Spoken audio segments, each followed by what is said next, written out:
good. That's good. Yep, praise the Lord. Everybody's a happy HT, happy tourist. Yeah. Oh, a hit. We're a hit. Happy Israel tourist. Yeah. Yeah, that's a good one. Hey, this is my favorite hiking trail so far. Yeah, it's beautiful, isn't it? I love the sound of There it rushing is. water. It was Engedi was nice, but this rushing water. Oh, There's the yeah. temple there. It is. Yep. I like the rushing water more than the little stream. Yeah, yeah. Well, because you One get time you when get we better were camping, sound. We were at one of the national parks in Mississippi, and like a little green chicken spot, we found this place, and it wasn't real wide, but there was a lot of water going over the big rock.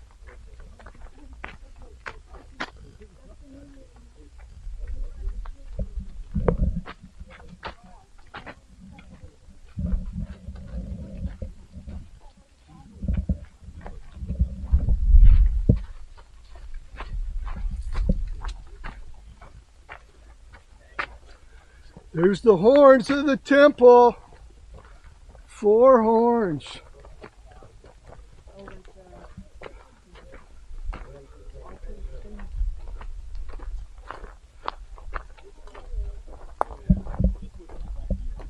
This is the original. This is the original. That is only to show you how high it was. That's not the original Iron Age.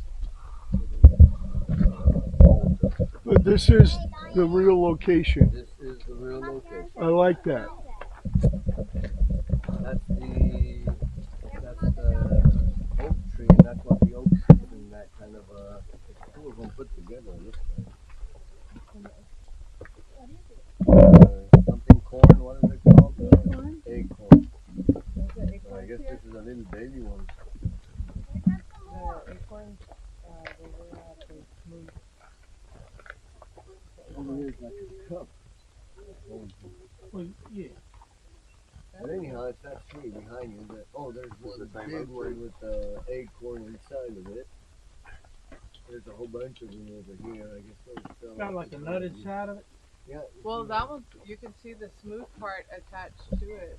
Yeah. Okay, brothers and sisters, we're sitting here under this humongous oak tree, and again, these oak trees have been preserved because of the holy sites next to it.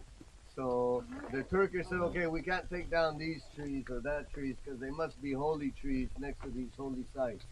So sometimes you have tombs and stuff that spared a few trees, but all the rest was torn down. Of course, all the eucalyptus you see, that's the Zionist movement brought those trees over here. The idea was that they would help deal with the swamps, but actually they found out that the root goes way, way deep into the good underground water, and it doesn't really help with the swamp water, but it takes up the better water. But ever since then, we do have these lovely eucalyptus. I like them. So this is from 1 Kings 12. What happens is we have been following David and Saul, and we went to the Elah Valley, and Saul would start having merchants going down towards Africa from Eilat, from Etzion Geber, and even this Queen Sheba would come up and meet him. Had some kind of a mini empire at the day. A lot of archaeologists and modern archaeologists tend to doubt that, but this is the place that confirms that. And all those people who doubt the Bible, they always say, oh, I wish they would have never found that stone of Tel Dan. We'll mention that later, the Tel Dan inscription. But what happens after Solomon? The kingdom is divided, the northern kingdom, the southern kingdom. Actually, the northern kingdom was a lot powerful than the southern kingdom. That may seem to be confusing, because when we read the book of Kings in the Bible, it's always looked upon in a negative way. And that's because the book of Kings that survived is the kings of Judah. And they always try to trash talk the kings of Israel. And they always say, if you want more information about that king, just go to the book of Kings of Israel. And they just mention all the bad things that they do. But the Israeli kingdom was a lot more powerful than the Judean kingdom. And that makes sense. It confirms the Bible, in my opinion, because when you're a lot more powerful, you sometimes tend to pat yourself on the back. Yeah, I've been doing good here, and you tend to remember God. I do in my failures. And I'm on my face after I hit the ground. God, help me, please. Help me make it out of here. So, Judah being mostly desert, you've seen it with your own eyes now. They had to they had to stay closer to God. They had to be on their knees praying just to survive. And Israel, they thought they were so good. They had valleys, they had water, they had a lot more agriculture being the foundation of economy back then. They're like, oh, we're doing good. We're mighty, aren't we? But that's why the Assyrians destroyed them first. But anyhow, the kingdom separates. And there's a prophet from Shiloh, Achia.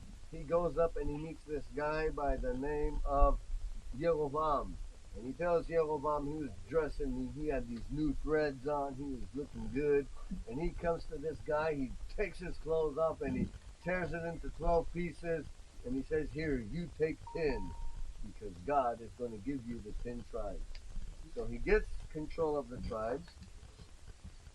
And what happens is after the death of Solomon, this guy had so many projects, Solomon did, that he really had heavy taxes on the people and they had to leave their farms for such and such time to come and work on his projects, and it was a heavy toll.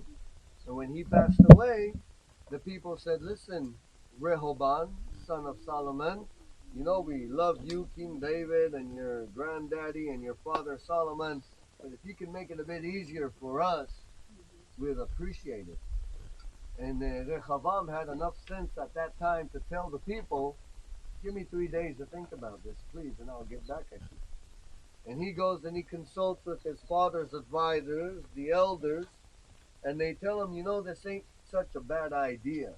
This is your opportunity. You could actually come towards the people now and make a big deal of it, and have everybody see how you're coming towards the people in a better way, and they'll follow you all the way.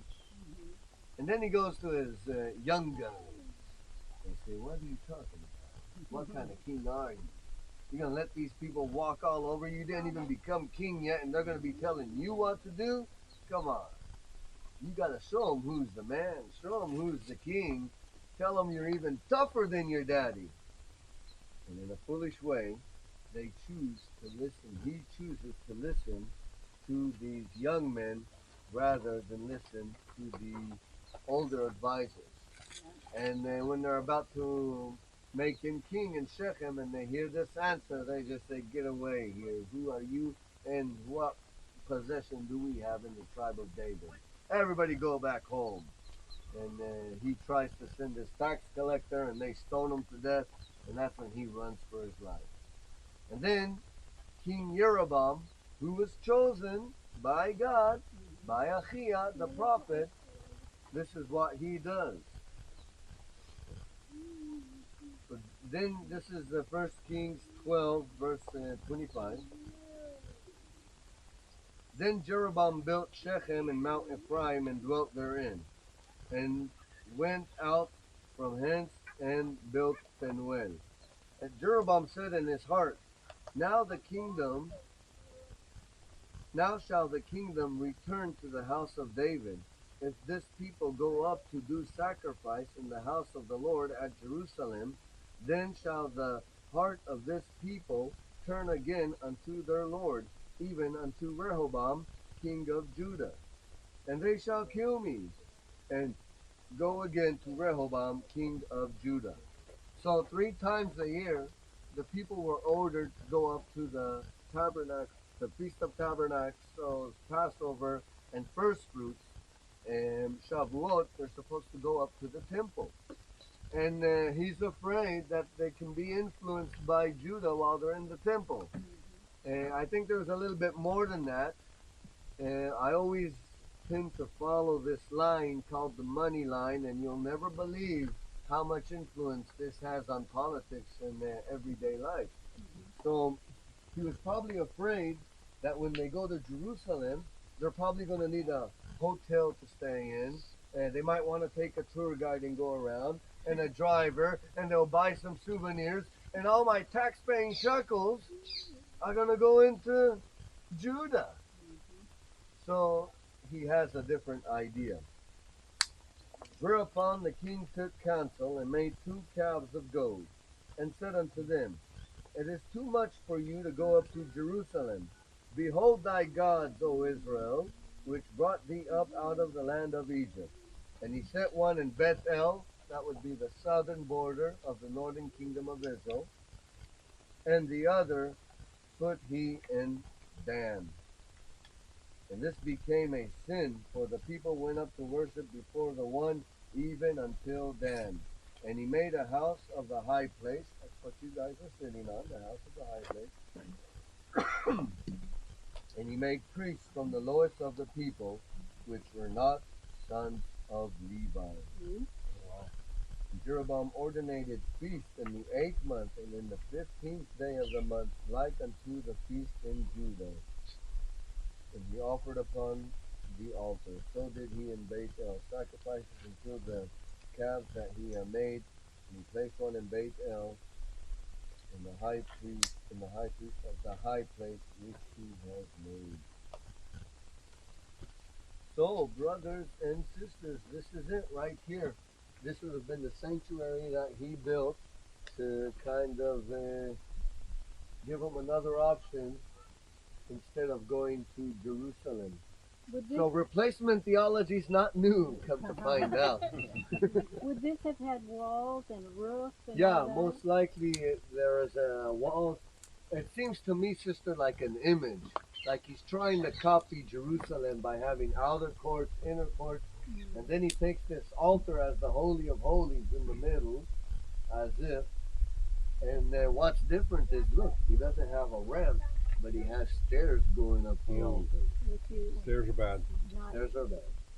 No, you had to have a ramp like we saw at the tabernacle. Remember they had a ramp?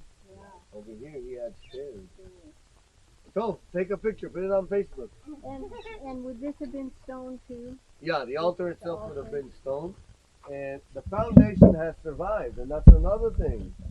Well, the inside are unhewed stones, I can see, but the outer stones are definitely stones that were worked on by men. Like on these Yeah, sharp edges. exactly. Men came and they chiseled that out. Yeah. But the inner part of them, I can see they're unhewed. I don't know if he did that on purpose to go according to the law, but I doubt it because he was going far away from the law by then. Okay, brothers and sisters, are there any